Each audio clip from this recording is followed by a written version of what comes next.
Bueno, un cordial saludo para todos los del Ministerio de Educación, para el programa de tutorías del aprendizaje PTA en formación integral.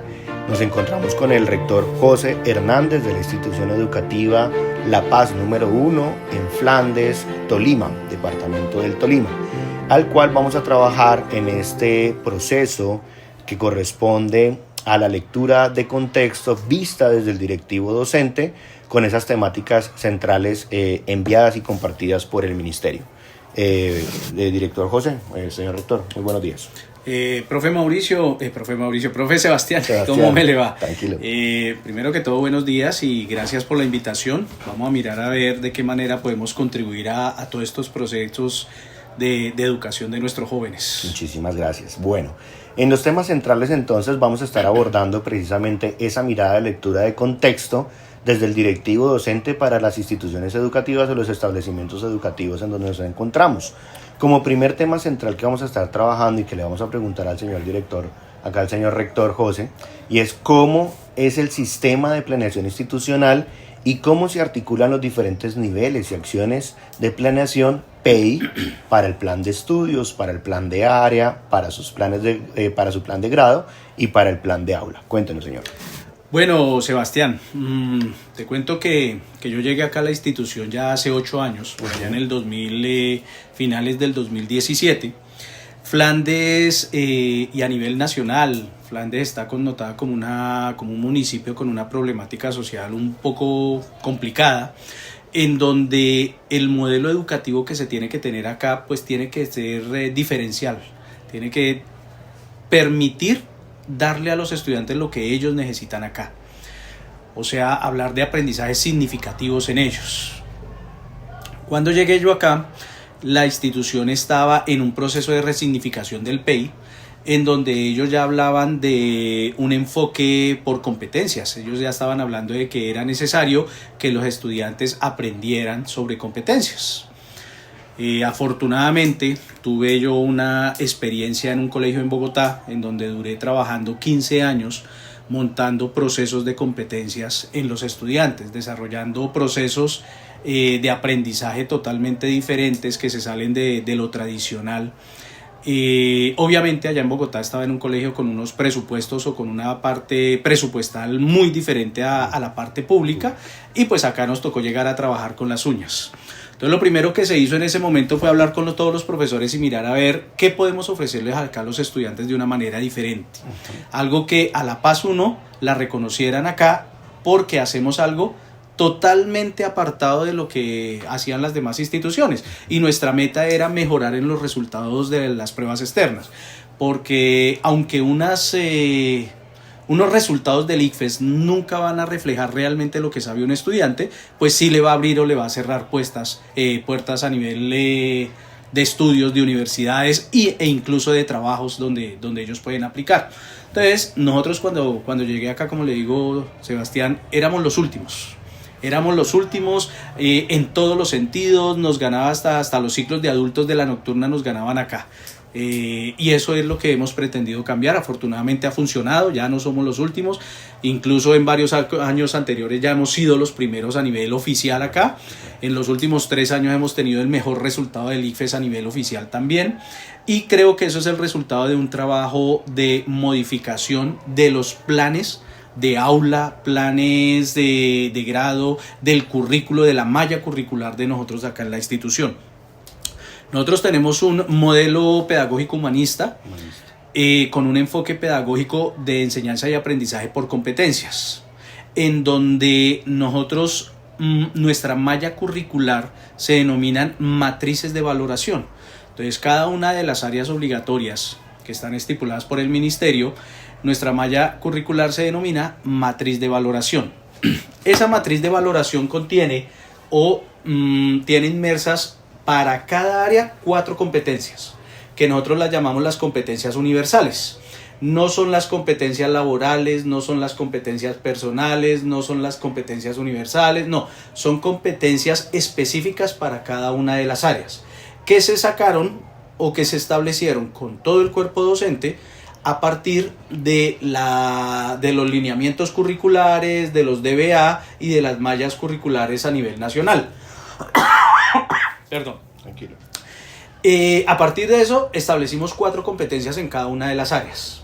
Entonces, por ejemplo, en matemáticas nosotros tenemos resolución de problemas, tenemos modelación matemática y en castellano, por ejemplo, tenemos una competencia que es la interpretación textual, tenemos otra que es la producción textual y esas competencias se manejan desde grado primero hasta grado 11 en cualquiera de las sedes. ¿Qué quiere decir? Que el profesor que dicta castellano en grado primero tiene que estar desarrollando una competencia que se llama producción textual, al igual que el docente,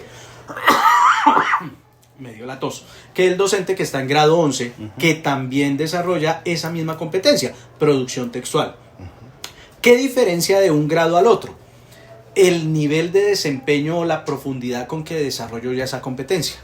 Entonces, el que está en grado primero, el profesor de castellano de grado primero, pues obviamente le dirá al estudiante, bueno, escribe tu nombre, escribe dónde vives, son textos muy cortos, pero que el estudiante tiene que escribir. En 11, pues obviamente lo que se le va a pedir que escriba pues es totalmente diferente.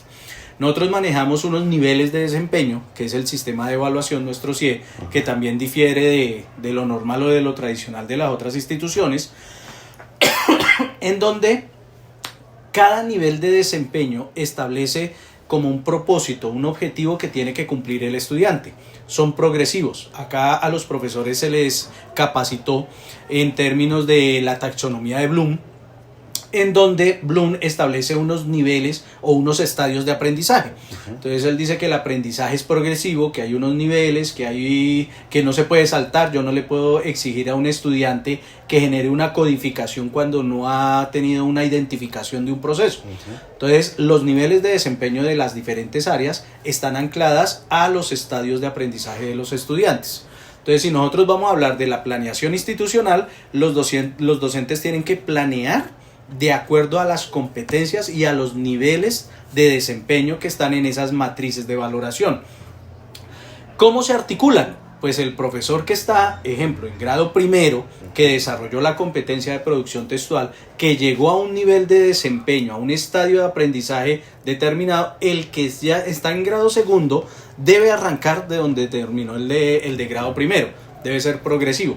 Y es ahí donde nosotros hemos tenido una cierta dificultad. O sea, esto suena muy bonito y todo, pero todo esto todavía está en reestructuración porque es cambiar un paradigma en la educación acá y es cambiar un imaginario del profesor que lleva 35 años dictando exactamente lo mismo de la misma manera. Entonces decirle que tiene que pensar de una manera diferente, que tiene que evaluar de una manera diferente, que tiene que tener en cuenta las capacidades de los estudiantes de una manera diferente, pues eso también ha generado ciertas dificultades en la implementación de este modelo o de este enfoque por competencias. Entonces, las planeaciones, como le digo, van enfocadas a los niveles de desempeño y las competencias. Entonces el profesor dice, bueno, yo voy a planear para las próximas 2 semanas en donde voy a estar desarrollando la competencia de resolución de problemas y voy a trabajar con el primero o segundo nivel de desempeño. ¿Listo? Ahora hablamos eso en términos de la planeación. Si nosotros hablamos del plan de estudios, entonces como le digo, dentro del plan de estudios en las semanas de trabajo institucional se reúnen los profesores, por ejemplo se reúne primaria, los profesores de primaria y se mira, bueno, en ciencias naturales hasta dónde se llega en primero, hasta dónde se llega en segundo, hasta dónde se debe llegar en tercero y así sucesivamente.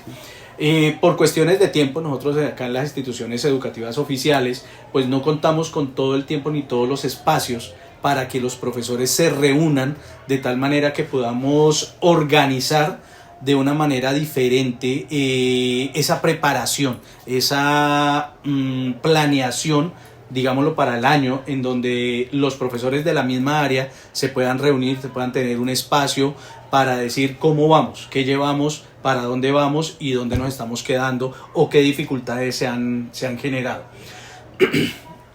Cuando se hablaba acá de las planeaciones, por ejemplo hablando de las planeaciones de los planes de aula, los profesores me decían, no, es que yo puedo planear para 2 meses, yo planeo para todo el periodo, porque es que yo ya llevo 30 años dictando lo mismo, entonces yo ya sé qué es lo que tengo que dictar o qué no tengo que dictar. Entonces yo le decía a los profesores, no, profe, nosotros no podemos planear de esa manera, ¿Por qué? Porque es que usted no sabe qué le va a pasar en 8 días. Usted no sabe qué le va a pasar en 15 días. Nada más planear para 2 semanas ya es complicado. ¿Por qué? Porque es que usted puede decir, bueno, yo voy a ver el ADN con los estudiantes en esta semana, pero resulta que un pelado llegó y le dijo, venga, profe, ¿por qué no hablamos de la fiebre amarilla? El problema que hay ahorita acá, que Tolima es uno de los focos de fiebre amarilla, hablemos de fiebre amarilla. Si nosotros hablamos por temáticas, que es como se trabajan en los currículos normales, es que yo en esta semana tengo que ver el ADN, pues yo no me puedo salir de ahí, estoy encasillado, estoy cuadriculado. Cuando nosotros enseñamos por competencias, yo puedo hablar del ADN o puedo hablar de la fiebre amarilla, porque le estoy desarrollando en el estudiante es una competencia, no le estoy enseñando una temática. ¿Esto por qué se lo comento? Porque vuelvo al inicio. Flandes no necesita un estudiante que sepa o que sea teórico. Él necesita tener herramientas, tener habilidades, desarrollar competencias que le permitan salir a trabajar, a producir, que pueda desempeñarse en un ámbito determinado. ¿Por qué? Yo les digo a mis profesores, y con mucho respeto lo digo, a un estudiante no me le va a servir para nada si se sabe los 10 casos de factorización en álgebra en noveno. No le va a servir para nada. Es más, Sebastián, en mi vida yo nunca he aplicado los 10 casos de factorización. ¡Nunca! Pero cuando me los enseñaron me dijeron, es que eso es importante para la vida. No, nunca los he utilizado. Y un estudiante acá de Flandes nunca los va a utilizar. Si yo a un estudiante le digo, es que usted se tiene que saber de memoria la tabla periódica, eso no le va a servir para absolutamente nada. Pero si yo le digo, ojo, porque si usted en la tabla periódica combina varios elementos, eso le puede desaparecer la cocina de su casa, y le enseño de una manera diferente a entender la tabla periódica, eso va a ser más significativo para él. Eso es lo que nosotros pretendemos hacer acá. Entonces yo le digo a los profesores, porque ellos mantienen todavía dentro de su pensamiento tradicional, es que no alcancé a ver tal tema. No, entonces nosotros acá, dentro de los planes de Aura, nosotros no trabajamos temas. Trabajamos es competencias y habilidades. Yo les hago una analogía a los profesores. ¿Qué es un carpintero? Un carpintero es una persona que trabaja con la madera, ¿cierto? Entonces, si yo llamo yo a un carpintero y le digo, necesito que me haga un escritorio, ¿qué necesita para hacer el escritorio? Me va a decir, necesita madera. Listo. ¿Qué más necesita? Bueno, necesito puntillas y tornillos. ¿Qué más necesita? Necesito el taladro, necesito el martillo y necesito un serrucho. Bueno, perfecto, listo. Yo le doy todos esos elementos. Entonces, llamé al carpintero, le di la madera, le di las herramientas, le di todos los insumos. ¿Ya tengo el escritorio hecho? No, lo tiene que hacer. Ahora, ¿qué me garantiza que ese carpintero me haga el escritorio que yo quiero? A que él sepa. Bueno, pero si él puede tener todo el conocimiento de la madera, el tipo de la madera, es que el caoba, es que el guayacán, el que esto, pero si no sabe manejar el martillo o no sabe manejar el destornillador, ¿va a ser un muy buen escritorio? No, no lo va a hacer. Entonces, si él no tiene la habilidad de manejar la madera, de manejar las herramientas, puede que sepa muchos de la teoría, pero en la práctica no va a ser un muy buen no va a construir un buen escritorio. Entonces, yo les digo a mis profesores, nosotros tenemos que enseñarle a los estudiantes. Entonces, yo les digo a los profes eso, enseñémosles a los estudiantes a ser un muy buen carpintero. No solo enseñarle lo que es la madera, sino también decirle cómo utilizar las herramientas. Entonces, a los profesores les digo, las herramientas son los temas. Lo que nosotros queremos enseñar son competencias. Los temas son las herramientas. Obviamente tenemos que enseñarle qué es el ADN, tenemos que enseñarle que existen los casos de factorización, tenemos que enseñarle toda la parte teórica, pero esa no es la finalidad. La finalidad es para qué va a utilizar ese conocimiento teórico y qué puede hacer con eso el estudiante. Eso es lo que nosotros pretendemos hacer acá en la institución. Por eso nuestro plan de estudios, nuestro plan de área, nuestro plan de grado es un poquito diferente de lo normal que se encontraría en las otras instituciones. Acá nosotros tenemos dentro de la planificación, no manejamos el grado 6.1, el grado 6.2, sino el aula de sistemas, el aula de idiomas, el aula de sociales, y los estudiantes rotan por las diferentes aulas. Como es en la universidad. El estudiante en la universidad dice, bueno, tengo clase de sistema en tal aula, tengo tal clase de matemática en tal aula. Acá funciona de esa manera. Y hablando un poquitico también de la parte evaluativa, es el estudiante el que decide su propio proceso de evaluación. Me explico, acá el estudiante decide cuándo presenta las competencias, obviamente dentro de unos rangos, pero acá no tenemos procesos de autoevaluación, no tenemos procesos de nivelación, no tenemos procesos de recuperación, sino que es el mismo estudiante dentro de sus procesos metacognitivos quien decide hasta qué nivel de desempeño puede llegar y cuándo va a desarrollar esas competencias con los insumos que le dan los profesores. ¿Listo? Eso sería como en la parte de la planeación, cómo funciona nuestro enfoque por competencias acá a nivel institucional. Perfecto, y todo eso aborda teóricamente y se articula entre los diferentes niveles y acciones del PEI. Bien, la segunda temática central que vamos a estar dialogando es cómo son las dinámicas individuales y colectivas de los sujetos en estos procesos de planeación. ¿Cuáles sujetos? ¿Cómo participa el estudiante? ¿Cómo participa el padre de familia? ¿Cómo participa el docente con estas dinámicas individuales? Bueno, al principio pues obviamente lo que se hizo fue un análisis, una integración con los padres de familia y los estudiantes en donde les decía tenemos que cambiar lo que estamos haciendo.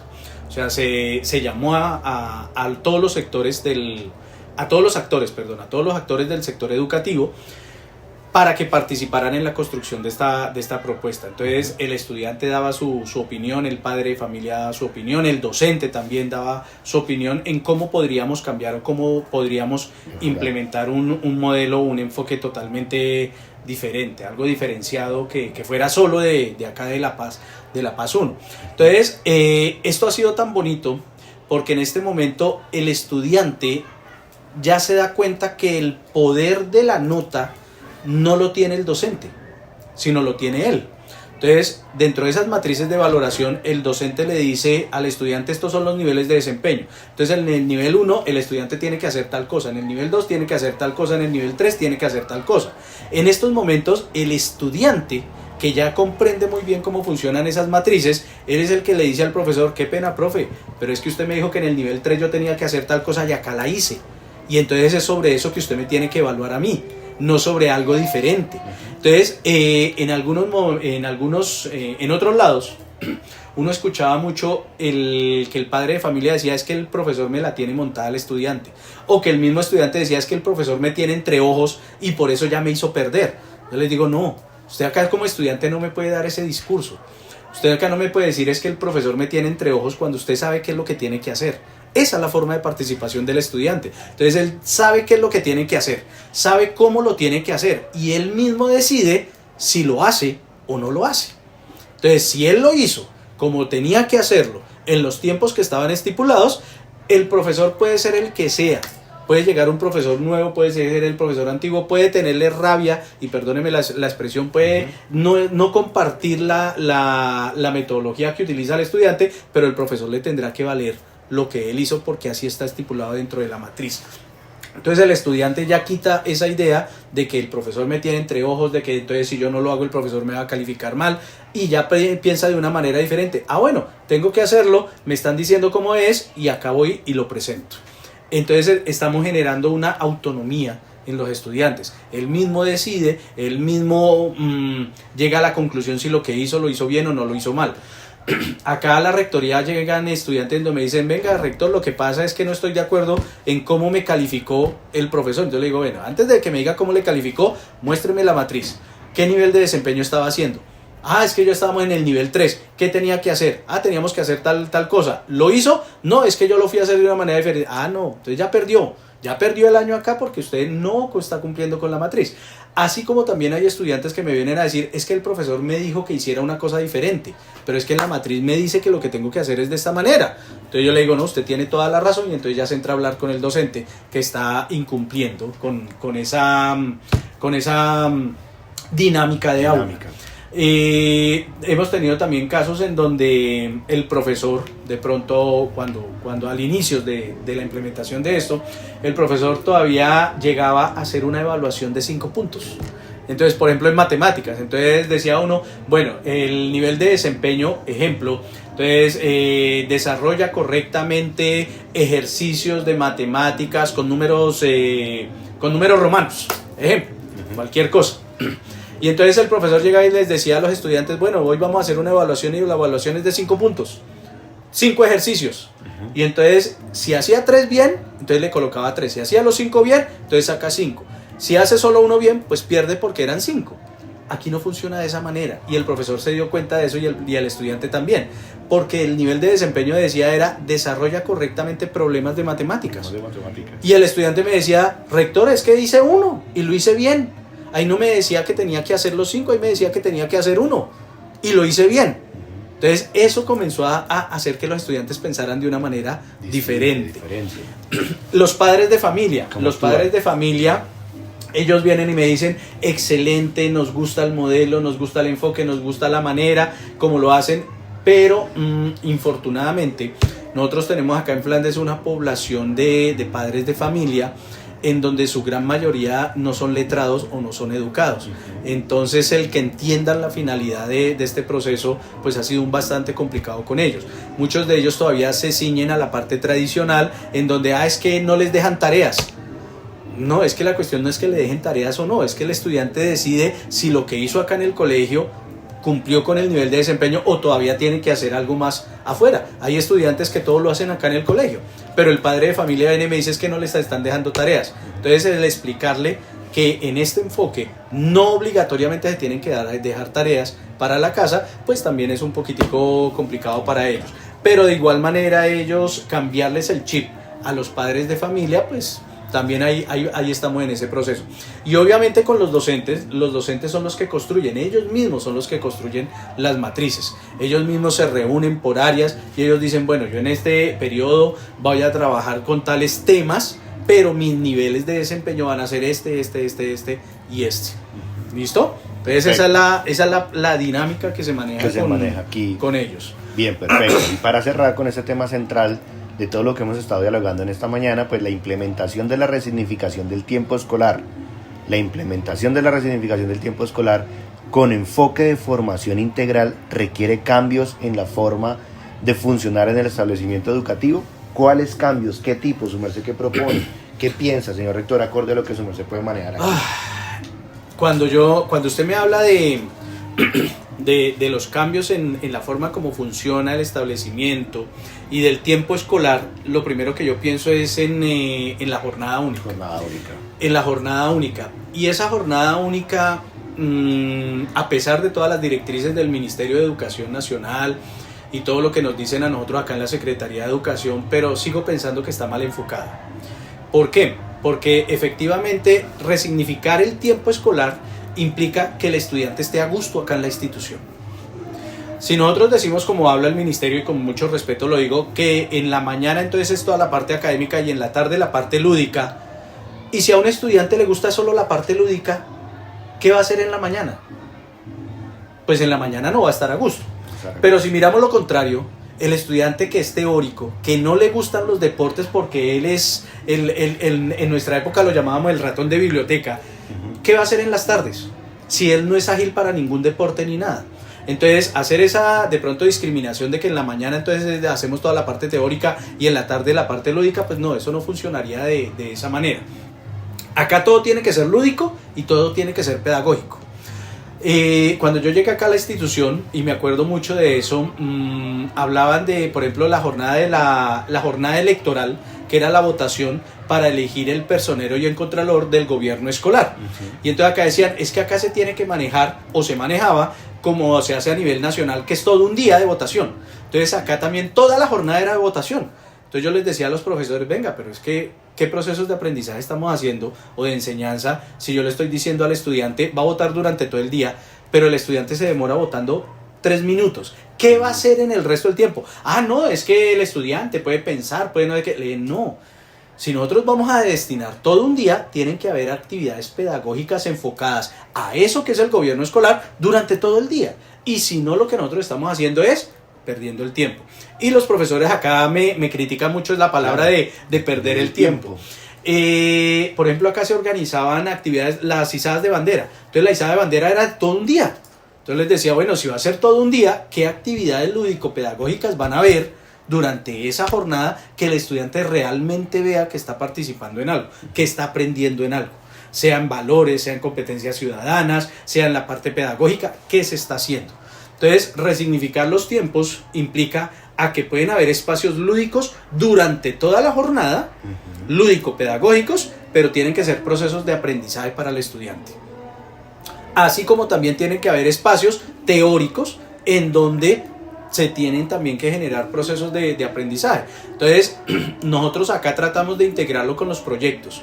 Entonces está, por ejemplo, ahorita tenemos un proyecto muy bonito que es el PRAE, en donde la profesora que dentro de su proceso de proyecto de PRAE, de emprendimiento, por debajo de cuerda les está enseñando y les está enseñando. Entonces son procesos lúdico-pedagógicos enmarcados en un proyecto institucional que se trabaja como es el PRAE. Gobierno escolar entonces también les desarrolla competencias ciudadanas y entonces se abren los espacios para que hayan las asambleas de los estudiantes o el consejo de estudiantes en donde también tienen que haber procesos de aprendizaje.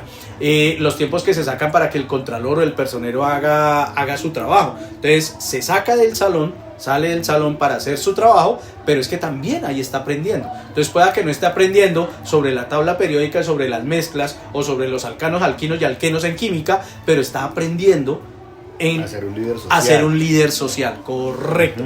Entonces eso es lo que nosotros buscamos acá en la institución. Y hablando de tiempo libre, acá yo le pregunto de pronto, Sebastián, que creo que usted vive acá en Girardot y de pronto conoce también Flandes. Nosotros estamos acá a la riviera del, valga la redundancia, del río Magdalena. Sí. Yo le pregunto a usted, Sebastián, ¿cuántos competidores en natación tiene el Tolima, más específicamente Flandes? No, poco. Creo que ninguno. Poco los Yo le pregunto, participan en ¿cuántas piscinas de entrenamiento hay acá en Flandes?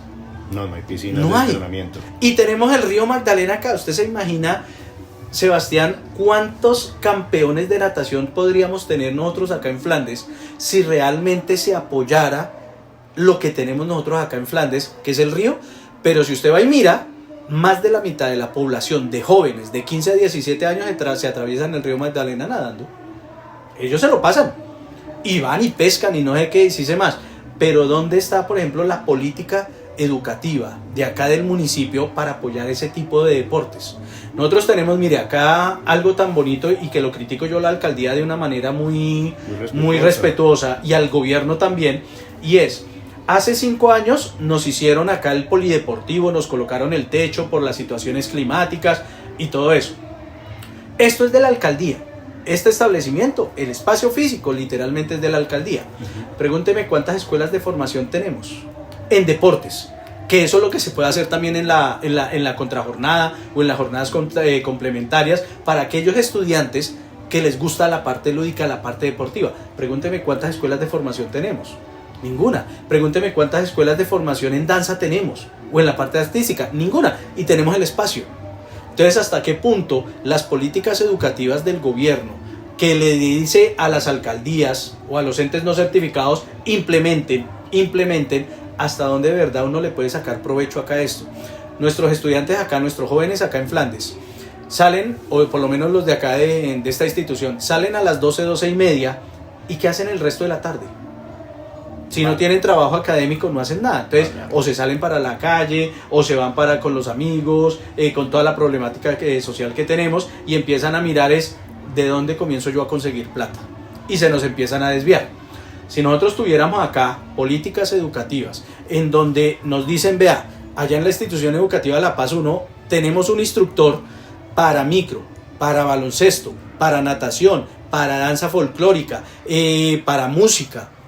Créame que nuestros jóvenes en la tarde se la pasarían acá en el colegio y no en otro lado. Y eso también fortalecería los procesos educativos que se están haciendo al interior de la institución. Pero cuando uno le lleva la propuesta a la alcaldía, la cuestión es, no hay presupuesto para docentes, no hay presupuesto para tutores, no se pueden abrir esos espacios. Y entonces, ¿qué pasa? Que el estudiante o se queda en la casa o se queda inmerso en las redes sociales que no le generan ningún tipo de aprendizaje en la mayoría de los casos, y se desperdicia todo el potencial de los jóvenes que tenemos acá. Y termina el estudiante, ¿qué? Saliendo a trabajar porque necesita plata. Yo le decía a la alcaldía acá, miren, generemos esos núcleos de formación, esos semilleros de formación en deportes, y que la misma alcaldía se los lleve a otros municipios a participar, que los motiven. Es que si nosotros les vamos a dar el uniforme, les vamos a dar el transporte, les vamos a dar un viático, le vamos a dar esto, le vamos a dar esto, y el muchacho se va a motivar. Y desde la institución nosotros podemos direccionar todos los procesos de desarrollo pedagógico hacia esos centros de interés deportivos, lúdicos, artísticos, que se pueden generar también en lo que sería la contrajornada o en las jornadas complementarias. Entonces, resignificar esos tiempos escolares conlleva a repensar el currículo en su totalidad. Nosotros acá modificamos toda la parte curricular para competencias. ¿Qué nos hace falta? Modificarlo o anexarle. Más bien no modificarlo. Añadir, agregar. Es otra palabra. Armonizar. Armonizar. Eso, la palabra de moda. De moda. Armonizar ahora la parte lúdica, la parte artística, la parte deportiva, la formación integral de la que estamos hablando. O sea, cómo mezclamos esas dos cosas de una manera equilibrada para que podamos darle al estudiante realmente lo que él quiere, lo que él necesita, y que él diga: yo me gradué de esta institución y puedo salir a hacer algo.